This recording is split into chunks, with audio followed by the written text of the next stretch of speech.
pour l'introduction. C'est une responsabilité, un privilège d'être là ce matin. Et merci de vos prières. Je sais qu'il y en a plusieurs qui ont prié pour moi cette semaine. J'en avais besoin. Et merci pour le Seigneur, pour sa parole. Et avant de commencer, j'aimerais qu'on se pose 3 questions. Et je vous laisse intervenir. Vous avez le droit de parler. Quel est le rôle de l'Église protestante évangélique d'Annemasse? Donc, votre Église, j'espère. Hein, chacun peut dire votre Église, peut-être pas encore, mais peut-être. Quel est le rôle de l'Église protestante évangélique d'Annemasse? Et quelle est sa raison d'être? C'est vrai, après tout, pourquoi on reste pas au lit le dimanche matin, le samedi, au lieu d'aller au Team of J, etc. Quels sont les buts de nos rencontres hebdomadaires? Est-ce que vous avez une idée? Il y a quelqu'un qui a une idée? Non? Nous encourager dans la connaissance de la parole. Ouais. Nous encourager dans la... C'est un des buts de l'Église. Ouais. C'est un des buts de l'Église. De marcher ensemble. Autre chose?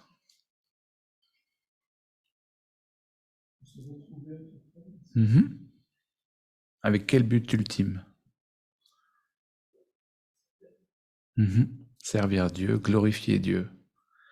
Et quand on lit le Nouveau Testament, on peut distinguer les 3 grands buts de l'Église. De l'Église avec un grand E, l'Église universelle, mais ça s'applique à l'Église, à notre Église. Premier but, ça va être de glorifier Dieu. Parce que Dieu, il est le chef de l'Église. Est-ce qu'on se rend compte ce matin que Dieu est le chef de l'Église? Tout ce qu'on fait à l'Église, tout ce qu'on vient faire dimanche après dimanche, dans la semaine, a pour but de glorifier Dieu. Pourquoi?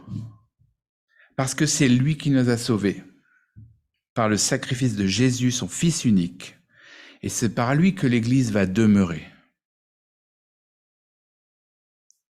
Dans Colossiens chapitre 1, versets 13, 14 et 18, vous exprimerez votre reconnaissance au Père, qui vous a rendu capable d'avoir part à l'héritage qu'il réserve dans la lumière aux membres de son peuple saint. Si on est là ce matin, c'est qu'on a eu part à l'héritage. On a eu un cadeau, on a eu cet héritage. Il nous a arrachés au pouvoir des ténèbres et il nous a fait passer dans le royaume de son Fils bien-aimé.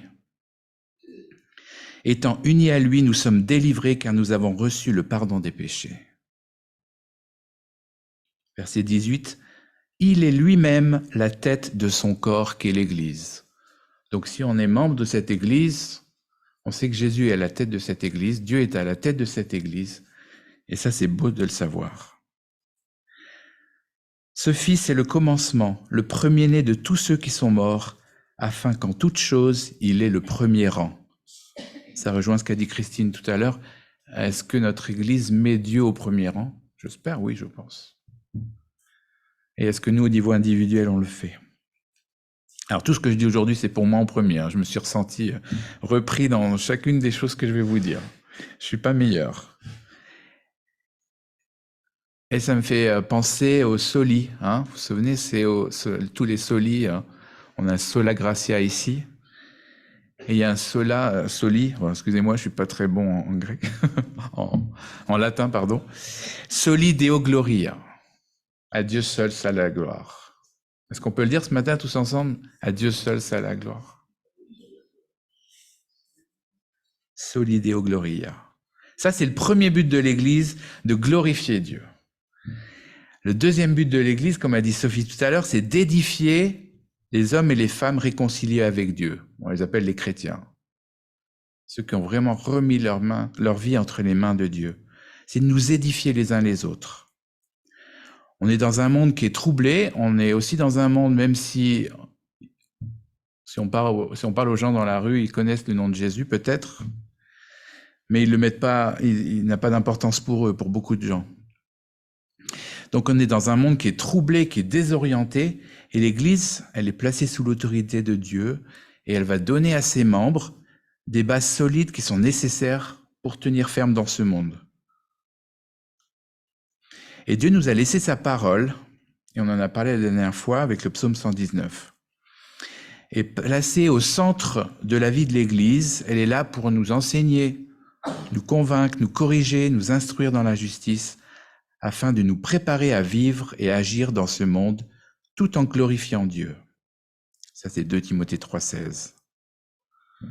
Dans Éphésiens chapitre 4, versets 13 à 15, « Ainsi nous parviendrons tous ensemble à l'unité dans la foi et dans la connaissance du Fils de Dieu, à l'état d'adulte, à un stade de maturité où se manifeste la plénitude qui nous vient de Dieu. De cette manière, nous ne serons plus de petits enfants ballottés comme des barques par les vagues et emportés çà et là par le vent de toutes sortes d'enseignements. Au contraire, en exprimant la vérité dans l'amour, nous grandirons à tous égards vers celui qui est la tête, le Christ. » Et là, j'ai mis sola scriptura, donc l'écriture seule, la Bible, la parole de Dieu. Est-ce que la parole de Dieu est au centre de notre Église ? Je dirais oui. La parole de Dieu est au centre de l'Église. Donc, qu'elle puisse vraiment nous inspirer dans tout ce que nous faisons. Donc, premier but, glorifier Dieu. Deuxième but, édifier les chrétiens. Et troisième but de l'Église, on en a parlé ce matin. Rayonner, évangéliser, donc d'être cette lumière au milieu de la ville. Et ça, on le voit dans Matthieu chapitre 28, versets 19 et 20. Avant de quitter la terre,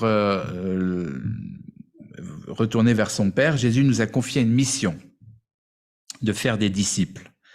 Allez donc dans le monde entier, faites des disciples parmi tous les peuples, baptisez-les au nom du Père, du Fils et du Saint-Esprit, et enseignez-leur à obéir à tout ce que je vous ai prescrit. Et voici, je suis moi-même avec vous tous les jours jusqu'à la fin du monde.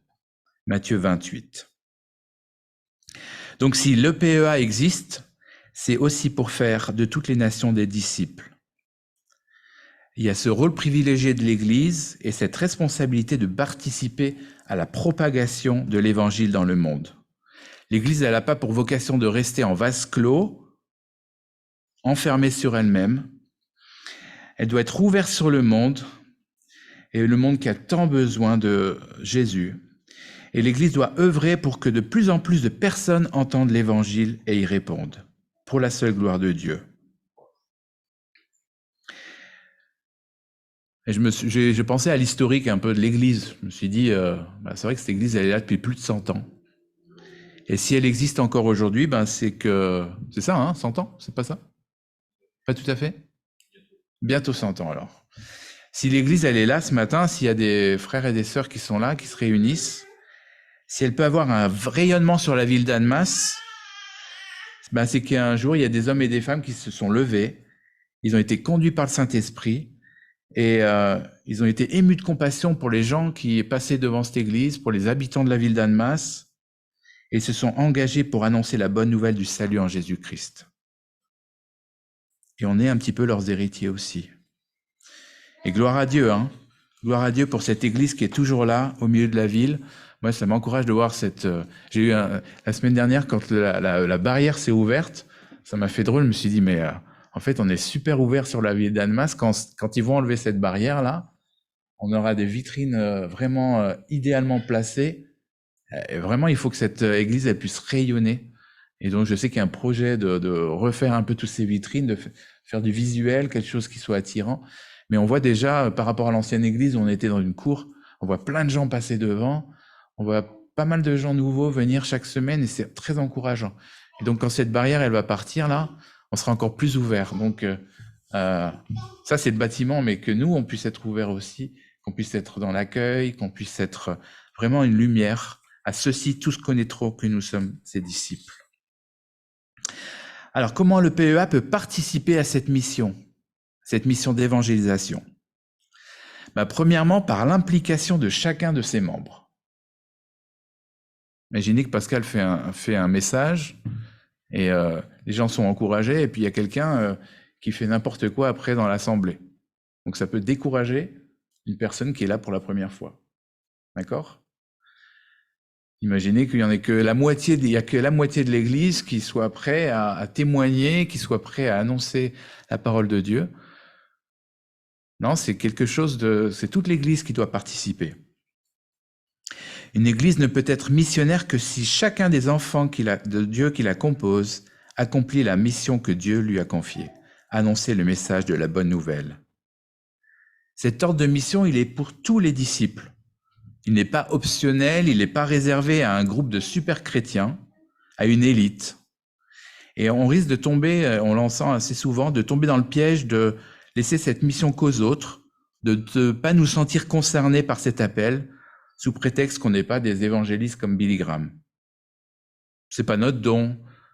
On se sent pas vraiment appelé à ça. C'est pas mon truc, l'évangélisation. Moi, je préfère faire autre chose. Mais même si la forme de notre témoignage peut varier en fonction des dons que nous avons reçus, nous sommes tous appelés à être des témoins de Jésus-Christ. Aucun chrétien ne peut s'y soustraire, que ce soit à la maison, chez nos voisins, dans notre club de sport, à l'école, au travail, bref, dans le monde qui nous entoure. Romains chapitre 1, verset 16, « Car je n'ai pas honte de l'évangile, c'est la puissance de Dieu par laquelle il sauve tous ceux qui croient. » Donc ne cachons pas ce trésor que Dieu nous a confié, cet héritage dont on a parlé tout à l'heure. Il y a cette parabole du serviteur qui va enterrer le talent qu'il a reçu. Ne soyons pas comme ce serviteur infidèle de la parabole. Soyons fiers d'appartenir au Seigneur et d'avoir le privilège de passer ce message à ceux qui nous entourent. Et cette année, le thème du groupe de jeunes, du Team of J, c'est « Enfant de Dieu et fier de l'être ». Donc on essaie de voir comment, en tant qu'enfant de Dieu, dans notre cité, on peut être fier de porter le nom d'enfant de Dieu, justement. Les autres, ils n'hésitent pas à parler. Donc on est aussi encouragé à parler et à être enfant de Dieu dans ce qu'on fait, dans ce qu'on est avec nos contemporains. On a eu la grâce de recevoir ce message, ne le gardons pas pour nous.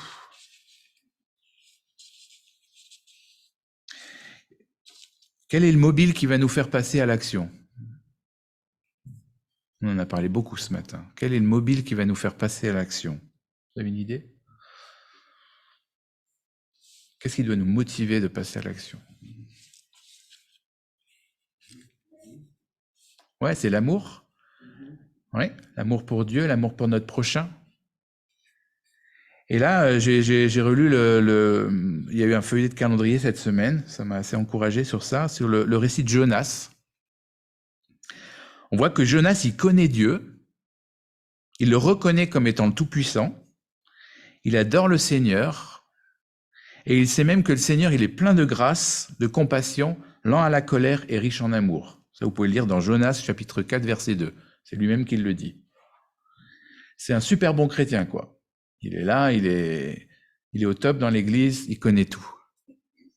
Pourtant, l'idée que le pardon de Dieu puisse être offert à des païens le révulse au point de fuir loin de la face du Seigneur en refusant la mission qu'il lui a confiée.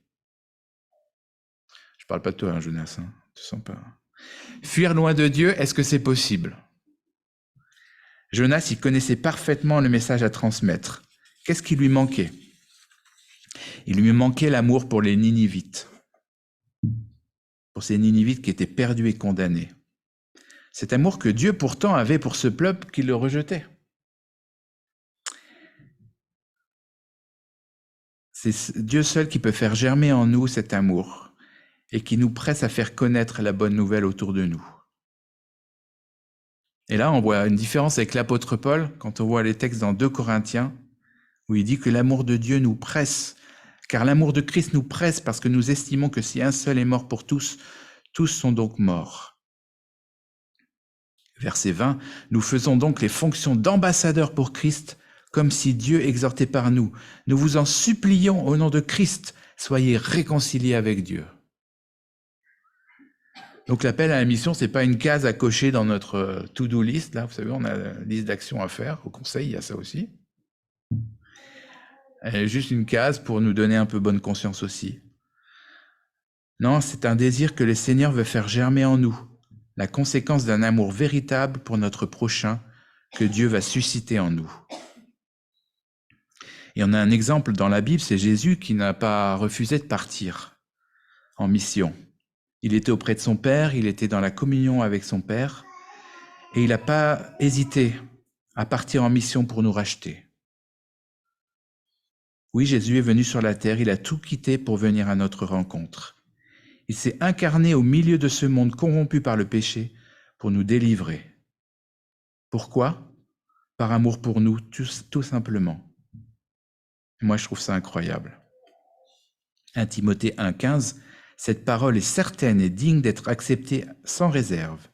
Jésus-Christ est venu dans le monde pour sauver des pécheurs dont je suis le premier d'entre eux.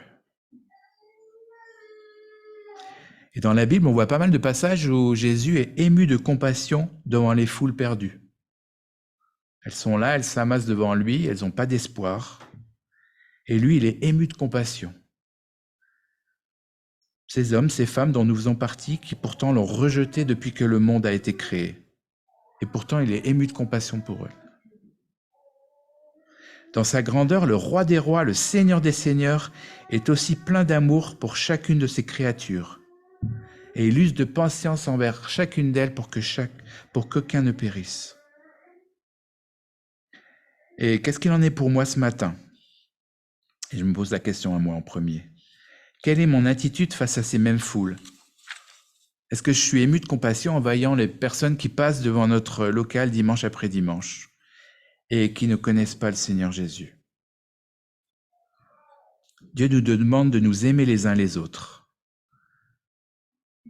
Cet amour véritable ne pourra découler que de notre attachement à lui. On ne pourra pas le créer nous-mêmes. Cet amour, il est fruit de l'esprit. Vous vous souvenez qu'on a vu le fruit de l'esprit avec l'amour ? Cet amour, il est fruit de l'esprit qui habite en nous.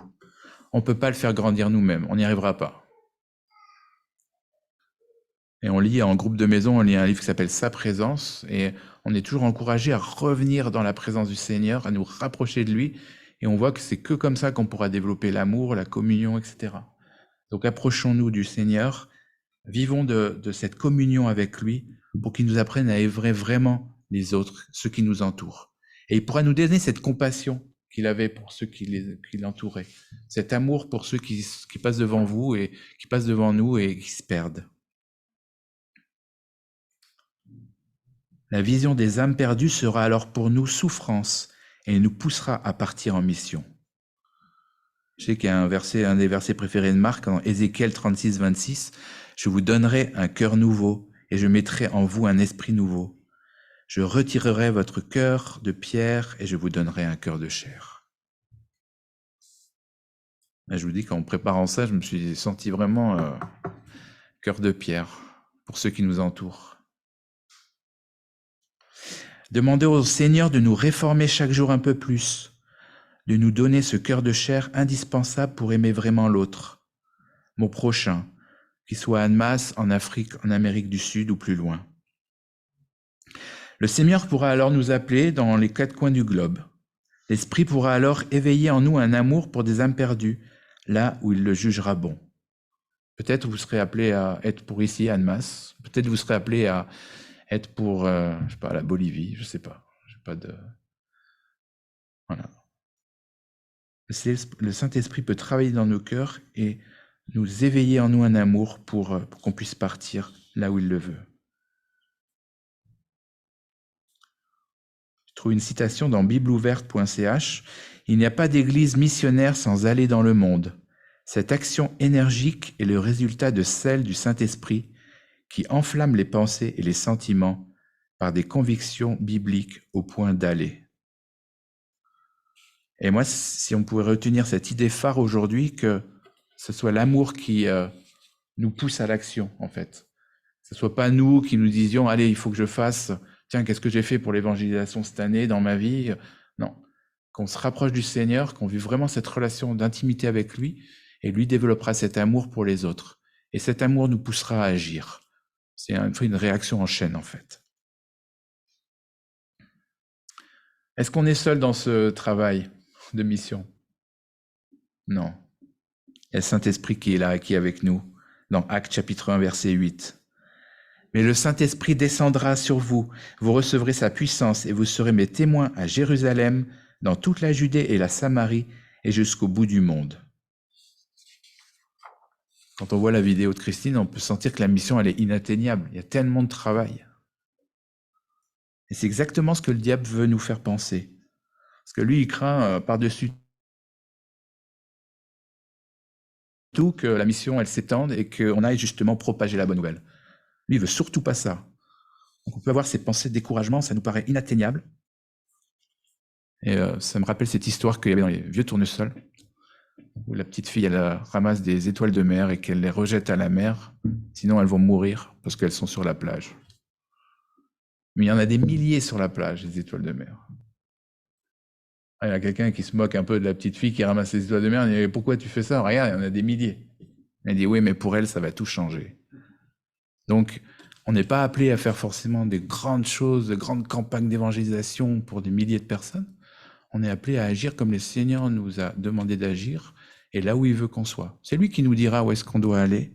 C'est lui qui nous dira ce qu'on doit faire pour lui. Et pour ceux qu'on verra, peut-être ça changera tout. Pour la gloire de Dieu et avec son aide. Donc on a compris ce matin que l'ordre de mission, il nous concerne tous. Alors soyons encouragés. Levons-nous et demandons au Seigneur de nous aider à mener cette mission pour sa gloire. Le Saint-Esprit nous a été promis. Il est puissant et agissant dans le cœur du chrétien qui reconnaît humblement son besoin du secours divin dans ce domaine. Et si on est repris sur ce point ce matin, comme je le suis, au lieu de nous laisser aller au découragement, reconnaissons que nous avons failli dans ce domaine peut-être. Et mettons-nous à la disposition du Seigneur en le priant de nous guider vers les âmes perdues qu'il veut racheter. On a notre lecture biblique avec les jeunes chaque semaine. Ça s'appelle Biblize, donc on lit une fois par semaine la Bible ensemble. Et on est dans les Actes. Et on a lu quelques versets intéressants dans Actes chapitre 8, quand on voit Philippe. Alors, Philippe, il a été choisi. C'était un des 7 qui a été choisi pour répondre aux problèmes des distributions pour les veuves. Donc lui, il était chargé de distribuer tout ce que les chrétiens mettaient en commun aux veuves qui n'avaient rien. Et c'est intéressant parce que quelques chapitres plus loin, on le voit au chapitre 8, qui est en train d'évangéliser. Il n'est pas en train de faire son travail de distribution, mais il est en train d'évangéliser aussi. Alors peut-être il faisait les deux. Et il y a un ange du Seigneur qui vient s'adresser à Philippe et qui lui dit, dans Romains 8, 26, 27, « Lève-toi et pars en direction du sud, prends la route qui descend de Jérusalem à Gaza, celle qui est déserte. » Il se leva immédiatement et se mit en route. Je ne sais pas si ça vous plairait, si je vous dis, tiens, Sylvie, on va aller se balader, on va aller sur la route déserte. Bon, c'est pas forcément la route qui me plairait le plus. Je préférais une petite forêt agréable, etc. Mais lève-toi, va dans cette route déserte. Mais qu'est-ce que je vais faire dans cette route déserte? Et si on prend le chapitre 8 un peu plus tôt, on voit que Philippe, il est en Samarie et il a un ministère qui est très, très, très efficace. Le Seigneur convertit beaucoup de personnes. Il y a beaucoup de gens qui se donnent au Seigneur là-bas. Et pourquoi quitter un champ de mission qui marche super bien pour aller sur un chemin désert? Non, il ne se pose pas la question. Il se leva immédiatement et se mit en route. Aucune hésitation, Philippe se lève et part. Et là, il va rencontrer ce dignitaire éthiopien, cet eunuque éthiopien, et il va lui expliquer la parole de Dieu dans le char, et cette personne va se convertir, il va se faire baptiser tout de suite, dans la première flaque qu'il va trouver, il va se faire baptiser, et il repart. Peut-être ce dignitaire éthiopien, après, il va être missionnaire dans son pays, et son ministère va apporter plein de personnes au Seigneur, on ne sait pas. Mais le Seigneur a appelé Philippe à quitter son ministère qui était florissant pour aller sur un chemin désert. Philippe a écouté et il a obéi. Peut-être c'est notre attitude aussi d'obéir tout simplement. On ne sait peut-être pas forcément pourquoi. Peut-être ça nous semble un peu bizarre parce que ça marche bien. Je ne comprends pas pourquoi tu veux m'envoyer là. Mais mettons-nous au service du Seigneur. Lui, il sait ce qu'il fait. C'est pas notre ministère, c'est son ministère. Notre champ d'action, notre feuille de route doit nous être communiquée par Dieu en réponse à notre désir de le servir là où il nous a passés.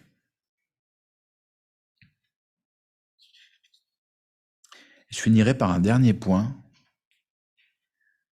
une pluralité d'actions pour un même but. Dieu nous appelle tous pour sa mission, soit au niveau individuel, mais au niveau collectif, au niveau de l'Église. Comme nous l'avons vu, c'est un des buts de l'Église que d'évangéliser le monde. C'est un but commun auquel nous sommes tous appelés à participer. Alors comment faire? En étant tous actifs, sous la direction de Dieu pour sa gloire, comme on l'a vu le point numéro 1. L'Église doit être vue comme une base de départ logistique. Si nous nous mettons à son service, Dieu va nous utiliser tous par diverses manières. Et je me suis amusé à lister, en fait, ce qui se faisait déjà et ce qu'on pourrait faire aussi pour nous encourager aussi. Je pense qu'on a vraiment besoin d'encouragement.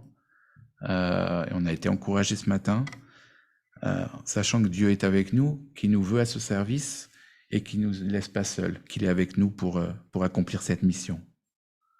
J'ai pensé à l'école qui a été ouverte au Togo, les Hamous. On n'en parle pas beaucoup, mais les Hamous, ils ont ouvert une école au Togo, voilà, juste comme ça. Et là, il y a la parole de Dieu qui est prêchée à des enfants.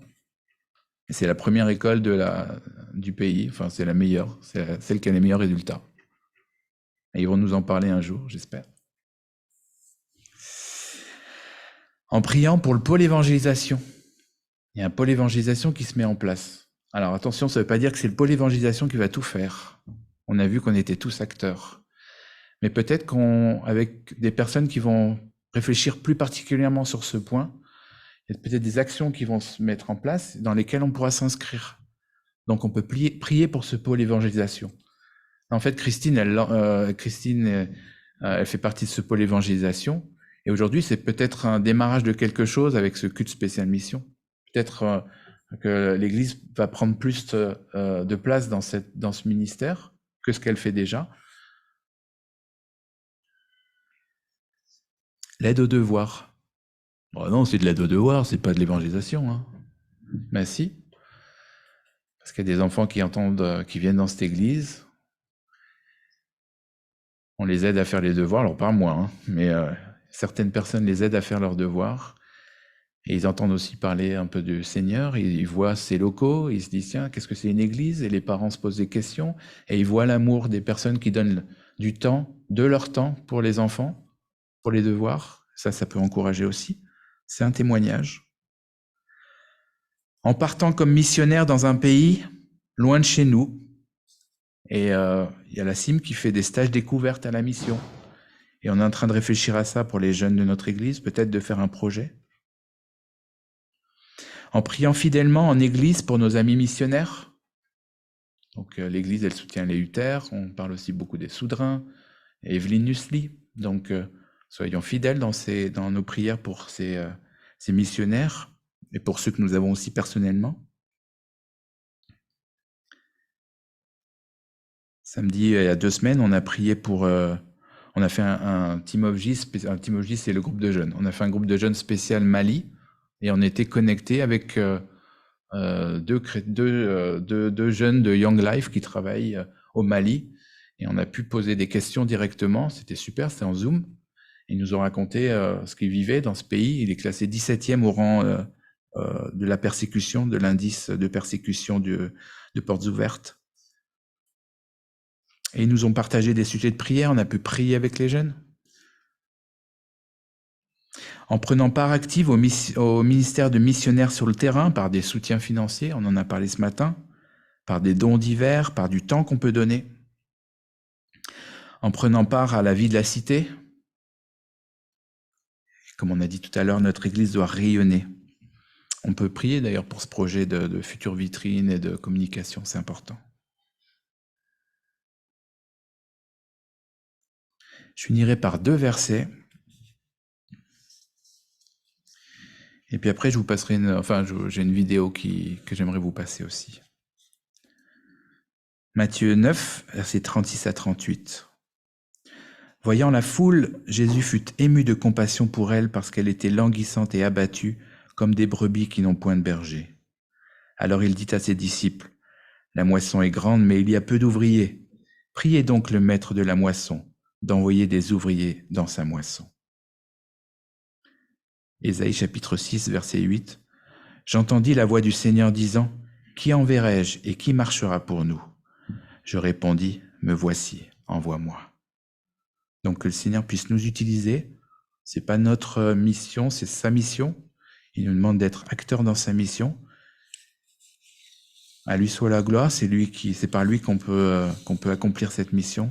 C'est lui qui va nous donner la force, les moyens et la capacité de le faire. Donc mettons-nous vraiment sous son commandement, j'allais dire, pour partir et pour agir dans cette mission. Alors on va passer une vidéo. La semaine dernière, j'avais mon cousin qui était là, et donc un des responsables du groupe Dévotion. Et là, donc, ils ont un projet de faire une sensibilisation à la mission, justement. Et donc, vous le voyez en avant-première, elle sort ce soir, la vidéo. Donc, j'ai réussi à la voir en avant-première. Mais je crois qu'elle est très encourageante et elle nous incite à y aller, mais par amour, en fait. Que l'amour puisse inspirer notre action.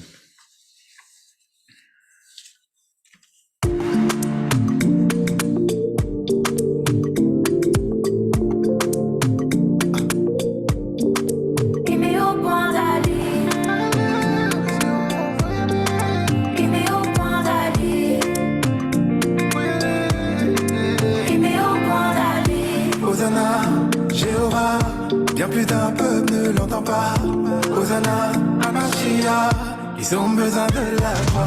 Certains vont leur prêcher, certains vont soutenir et prier. Comme Dieu nous a aimés, est-ce qu'on est prêt à aimer au point d'aller? Il y a des disciples qui feront des disciples, ça c'est la vision. Prêcher l'évangile à toutes les nations, ça c'est la mission. Maintenant il faut y aller, s'il te plaît il faut y aller. Allez maintenant il faut y aller, allez. Parle-moi. C'est Dieu qui parle, donc frérot c'est rien si j'ai pas les mots. Que je fasse un grand ou un petit pas, je ne sais rien si j'ai pas l'amour. Idée son bateau, comme pour nous l'a fait Jésus. Il revient bientôt, est-ce qu'il s'affile déjà? Comment puis-je vivre et laisser des gens mourir sans Christ? L'annonce de l'évangile est cruciale. Par nos vies et par nos paroles, faisons de Christ une réalité. Christ allons annoncer. Prends ton sac, allez, allez. Si c'est Dieu qui t'appelle, n'aie pas peur, non, allez, allez. On veut aimer au point d'aller. Il y a des disciples qui feront des disciples, ça c'est la vision. Prêcher l'évangile à toutes les nations, ça c'est la mission. Maintenant il faut y aller. C'est ta belle, il faut y aller. Allez, maintenant il faut y aller. Allez, au point d'aller. Allez, allez, allez. Au point d'aller. Allez, allez, au point d'aller.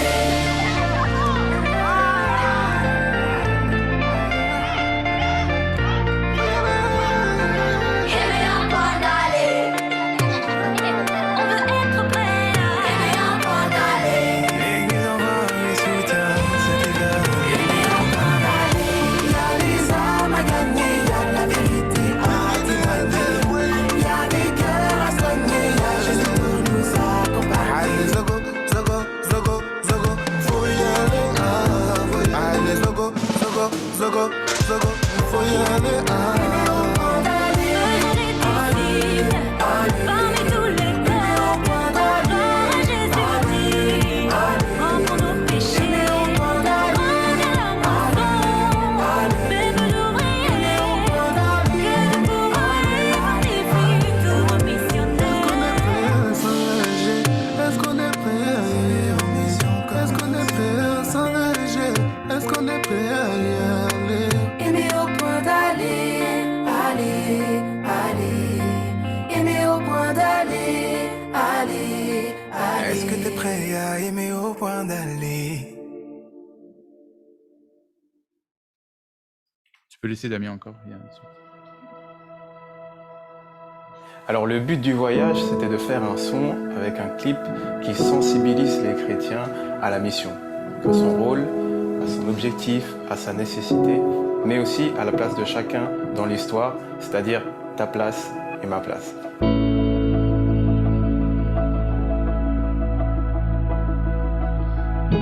Je vous enverrai le lien pour ça. Donc, c'est une série documentaire qu'ils vont faire pour stimuler les jeunes, enfin, les jeunes et peut-être pas que les jeunes, à partir pour la mission, à découvrir la mission avec le SIM, donc service